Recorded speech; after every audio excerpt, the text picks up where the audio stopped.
Hello दोस्त, आज हम बताने वाले हैं कि सेटअप शीट क्या होता है। अक्सर ऑपरेटर कंफ्यूज हो जाते हैं कि सेटअप शीट को समझ नहीं पाते हैं। ओके, तो आज हम इस टॉपिक पे बात करेंगे कि सेटअप शीट क्या होता है। यहाँ पे लिखा है सेटअप, ये शीट हो गया और इसको मुख्य तौर पे बोलते हैं cam sheet. Okay, cam sheet भी बोला जाता है। यहाँ ये ऑपरेटर को बताता है कि कौन सा टूल कहाँ कहाँ लगता है। ओके, तो बने रहिए RKS BMC ब्लॉग से, ऐसे ही जानकारी थोड़ा थोड़ा देते रहेंगे। और देखिए यहाँ पे लिखा है ना,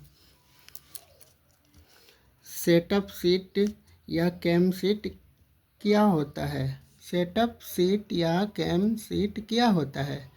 ओके, तो आइए समझिए। यह सेटअप शीट एक मूल रूप का दस्तावेज होता है जो मिलिंग मशीन या टर्निंग मशीन के ऑपरेटर को यह बताता है कि कोई भी पार्ट को कैसे सेट करना है और कौन कौन सा टूल को कहाँ कहाँ लगाना है और पार्ट का ओरिजिन या जीरो पॉइंट कैसे लेना है, जिसे हम वर्क ऑफसेट कहते हैं। इसको सेटअप शीट को हम वर्क ऑफसेट भी बोलते हैं, कैम शीट भी बोलते हैं। ओके, तो वर्क ऑफसेट कोड क्या क्या होता है। G54 हो गया, G55 हो गया, G57 हो गया, G57 हो गया, ETC। ये सब कोड ये पार्ट को सेट करता है। ये कोड BMC में प्रयोग होता है, जिसे हम वर्क ऑफसेट कहते हैं। ओके, ये जब ये नहीं रहेगा, ये कोड CODE कोड का उपयोग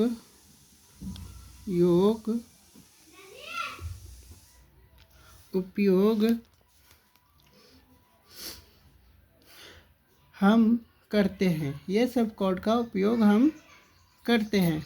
तो एग्जाम्पल देखिए यहाँ पे है ना, एग्जाम्पल में क्या क्या रहता है। पार्ट का चित्र रहता है, XY और Z ओरिजिन पॉइंट रहता है, फिक्चर की जानकारी रहता है, वॉइस क्लैंप रहता है, टूल लिस्ट रहता है, टूल लेंथ होल्ड आउट रहता है, सेफ्टी लिमिट रहता है और टूल डेप्थ ऑफ कट रहता है।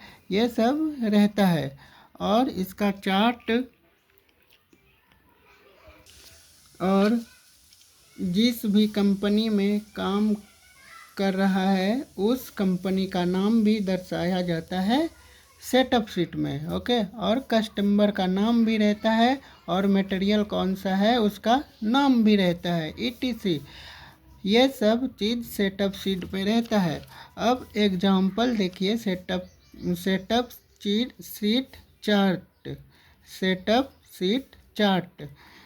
तो चार्ट कैसा रहता है, एग्जाम्पल तौर पे हम बता रहे हैं, तो समझिए।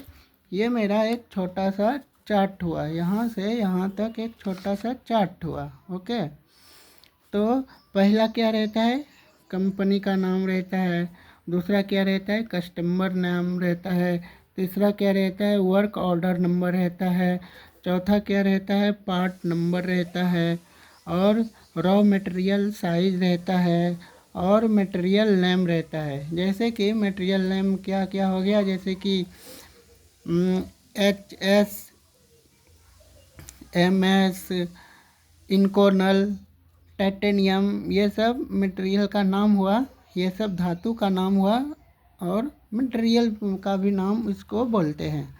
तो हम बताए थे ना कि पार्ट का चित्र रहता है, XY ओरिजिन पॉइंट रहता है, ये सब हम बताए थे ना। सेम वही चीज़ हम लिखे हैं ना। ये मेरा पार्ट का चित्र हो गया, ये मेरा कोई भी पार्ट है XYZ, कोई भी पार्ट है, ये मेरा पार्ट का चित्र हो गया। तो इसमें ओरिजिन, ये मेरा ओरिजिन पॉइंट हो गया, ये ओरिजिन जहाँ पे 0 करते हैं ये मेरा ओरिजिन पॉइंट हो गया, ये मेरा X हो गया, ये मेरा Y हो गया, ये मेरा Z हो गया।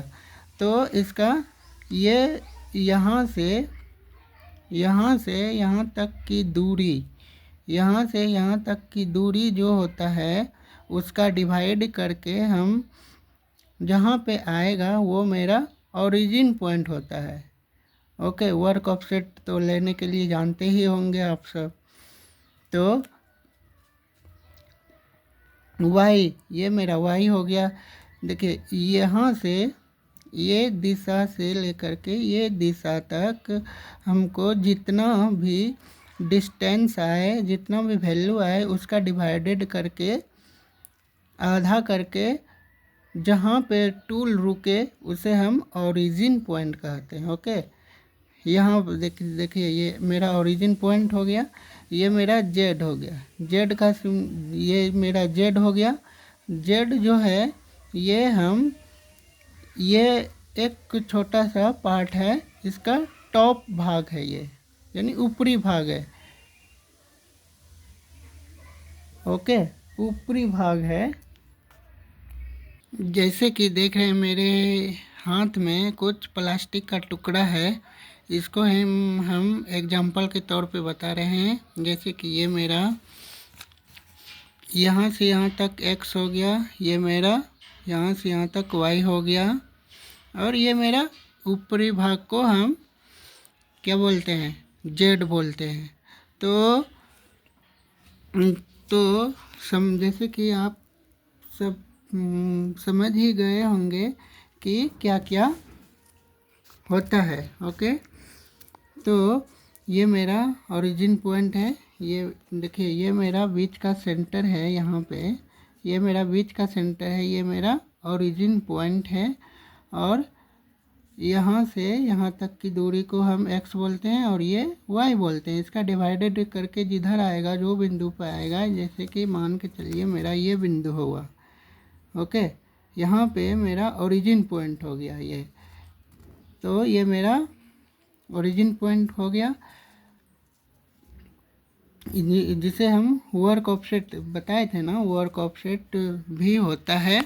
और देखिए यहाँ पे अब चार्ट में क्या लिखा है, टूल नेम लिखा है, टूल डाया लिखा है, पार्ट इमेज लिखा है, टूल नंबर लिखा है, RPM लिखा है, होल्ड आउट लिखा है, टिप लिखा है, फीड लिखा है, इंड टाइम लिखा है, ये टोटल टाइम लिखा है। ओके, ये मेरा सेटअप सीट चार्ट है। ओके, तो यहाँ पे देखिए, यहाँ पे 25 बॉल नोज कटर हो गया, ये 25 डाया टूल डाया 25 हो गया, ये 16 R.8 कटर हो गया, ये डाया कितना हो गया 16 हो गया, फिर 10 एनविल हो गया, डाया कितना हो गया 10 mm हो गया, ये मेरा इमेज हो गया। ये मेरा मशीन में जो टूल नंबर रहता है ना, T1 T2 T3 ये सब हो गया, T5 हो गया, T8 हो गया, T9 हो गया, T20 हो गया, ये सब मशीन में रहता है टूल नंबर। जब MDI में कॉल करेंगे ना टूल नंबर, तो वो आ जाएगा। ओके, तो यहाँ पे कौन सा टूल का कितना RPM है, कौन सा टूल का कितना RPM है, यहाँ पे दिखाया जाता है सेटअप शीट में। ओके, फिर होल्ड आउट, जैसे कि मेरा ये मान के चलिए होल्डर हो गया, यहाँ होल्डर हो गया, इसमें होल्ड आउट कितना रहेगा, यहाँ से यहाँ तक की दूरी को हम होल्ड आउट बोलते हैं, यहाँ से यहाँ तक की दूरी को होल्ड आउट बोलते हैं। तो इसका डिस्टेंस कितना हो गया 70 mm, ये 70 mm है, ये M है, ये जितना भी है सब mm है। ओके, 70 mm है, इसका भी 70 mm है, 60 mm है, 10 एनविल कटर का 60 mm है, और CD का 25 mm है। ये सब होल्ड आउट है, होल्डर में होल्ड आउट। और एक इम्पोर्टेंट चीज़ है कि 10 फिनिशिंग एनविल रहता है ना फिनिशिंग करने के लिए, तो उसमें यहाँ पे 0.5 ये क्या होता है, फ्लूट होता है, जिसे हम टिप बोलते हैं, फ्लूट। किसी किसी एनविल में देखेंगे कि 4 फ्लूट रहता है और 5 टिप, जहाँ पे 5 आ जाए ना वो टिप हो जाता है, 5 फ्लूट वाला टिप होता है। ओके, तो ये मेरा फीड है, 1000 फीड हो गया, 850 फीड हो गया, ये 750 फीड हो गया। यानी कि कटर को फीड और आरपीएम टूल डाया और आरपीएम को कैलकुलेट करके फीड का निर्माण होता है, वही सब कैलकुलेट करके इधर दिखाया जाता है। और ये पहला नंबर जो है यहाँ पे 25 बॉल नोज कितना मिनट चलेगा, 25 मिनट, 30 मिनट, 10 मिनट, ये 10 मिनट, 5 मिनट, ये 6 मिनट, और ये 10 मिनट 3 मिनट। ये जितना भी एंडिंग टाइम है ना, ये सब इसको कैलकुलेट करके हम यहाँ टोटल टाइम बोलते हैं। ओके, ये जितना भी मिनट सेकंड होता है वो सब कैलकुलेट करके हम इधर टोटल टाइम बोलते हैं। टोटल टाइम में क्या आता है, ऑल कटर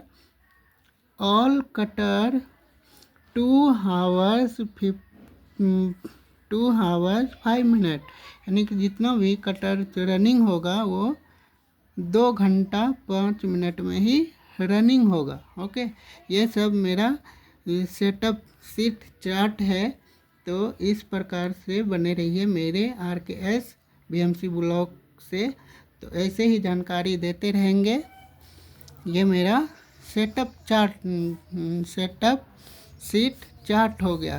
तो अक्सर कंपनी में इसका यूज किया जाता है। ओके, और कोई बताएगा भी नहीं कि कौन सा पार्ट का कहाँ ऑफसेट लेना है और कैसे लेना है। सब इसी को देख करके आपको पार्ट को किधर ओरिजिन पॉइंट है, किधर क्या बोलते हैं ओरिएंटल है, ये सब देख करके आपको लगाना पड़ेगा। ओके, तो बने रहिए मेरे RKS BMC ब्लॉग से। ये मेरा सेटअप शीट का परिभाषा हो गया, ये एग्जाम्पल हो गया, ये वर्क ऑफसेट कोड हो गया। तो जैसे कि बताए थे, हम अभी बताए कि सेटअप शीट क्या होता है। तो बने रहिए RKS BMC ब्लॉग से। Thank you so much for watching this video. Okay.